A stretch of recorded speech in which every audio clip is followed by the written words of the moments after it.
arquipélago de Fernando de Noronha, distrito do estado de Pernambuco, foi declarado Parque Nacional em 1988 e, em 2001, reconhecido pela Unesco como Patrimônio Natural Mundial. Em diversos períodos políticos, Fernando de Noronha era o destino de presos políticos, como os ciganos, em 1739, os farroupilhas, em 1844 e os capoeiristas, em 1890.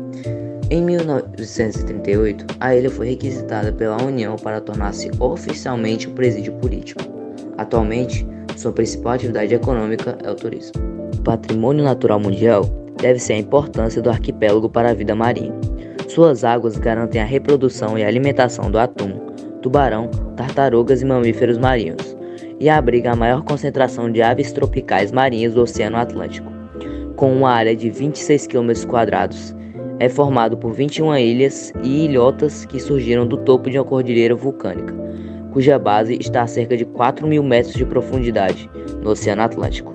A ilha principal, única habitada, tem 17 km de extensão e nela está a Vila dos Remédios. O arquipélago Fernando de Noronha é formado pelo topo das montanhas de uma cordilheira vulcânica e tem sua base a cerca de 4.000 metros de profundidade. Ocupa a área de aproximadamente 26 km², com 21 ilhas, rochedos e ilhotas.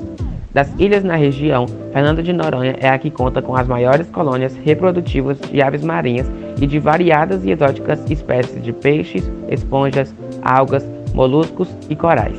O arquipélago foi descoberto em 1503 pelo navegador Américo Vespúcio, durante a segunda expedição exploradora da costa brasileira comandada por Gonçalo Coelho, e posteriormente foi doado ao financiador da viagem, o fidalgo português Fernão de Noronha, daí a origem do nome.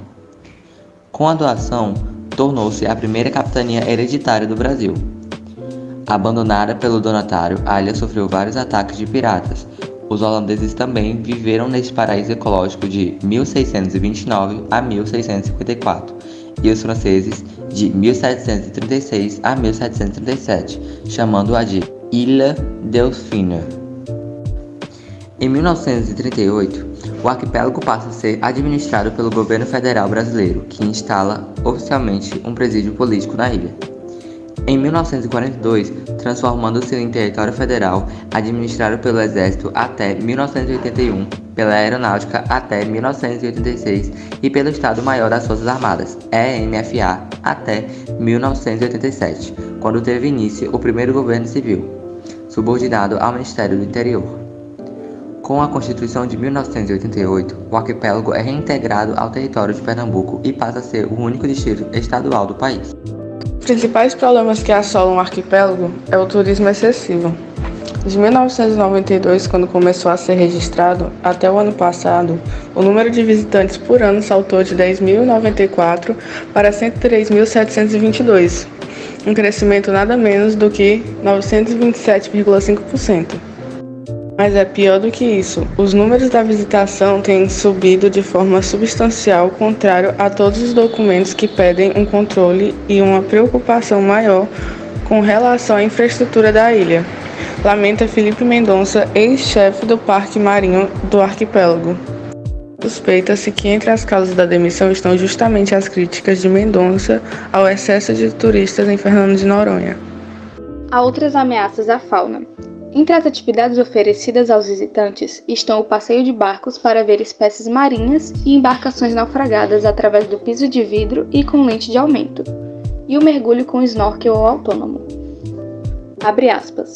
Essas atividades em grande escala podem alterar o comportamento dos animais e também levar à quebra ou abrasão dos corais que são berço para a intensa vida subaquática do local. Fecha aspas.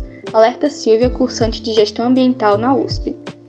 De acordo com a equipe gestora do ICMBio, isso já pode ser percebido no comportamento dos golfinhos rotadores que estão abandonando a Baía dos Golfinhos, que deve seu nome justamente a eles, e diminuindo sua presença em toda a área de Fernando de Noronha.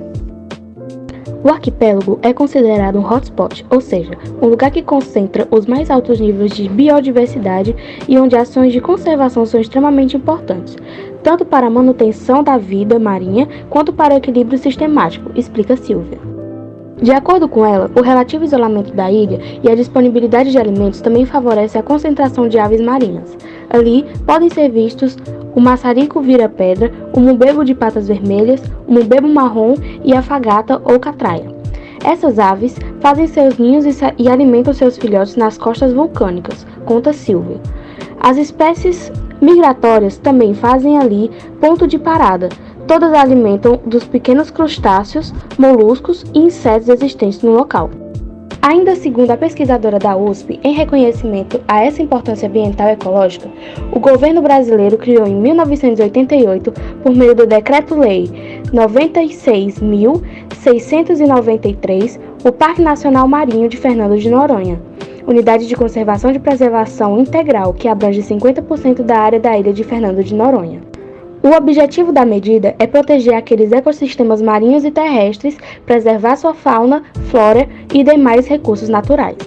Com sua inclusão na lista do Patrimônio Mundial da Humanidade pela Unesco em 2001, Fernando de Noronha juntou-se às pouco mais de 30 áreas marinhas na mesma condição. De acordo com Silvia, no entanto, a presença do arquipélago nessa lista pode estar em risco, por causa dos danos causados pelo turismo descontrolado. A União Internacional para a Conservação da Natureza, IUCN, que assessora a Unesco nos assuntos relativos ao patrimônio mundial, tem expressado a preocupação com a visitação além do tolerável a lugares que são protegidos justamente pela biodiversidade. Diz: ela pede aos países detentores de patrimônio que zelem por seu bem e junto à Unesco e faz o acompanhamento periódico de cada lugar da lista. Caso as recomendações da IUCN não sejam consideradas, o local entra na lista do patrimônio mundial em perigo. E se não houver medida do país que assegure a proteção necessária, o lugar pode perder a condição de patrimônio da humanidade. A IUCN está atenta a Fernando de Noronha e espera que o lugar seja gerido corretamente, alerta Silvia. Por enquanto, pouco tem sido feito nesse sentido. O ICMBio vem tentando, junto com o Ministério Público Federal, MPF, colocar em prática sua norma que estabelece um limite de visitação, diz Mendonça.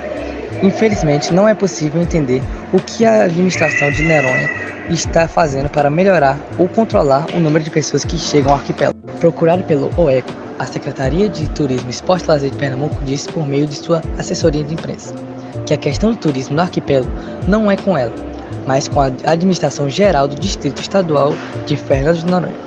Esta, por sua vez, respondeu à reportagem que não poderia atendê-la, porque todo o seu pessoal estava envolvido primeiro na realização da etapa do Campeonato Mundial de Surf e depois com o Carnaval.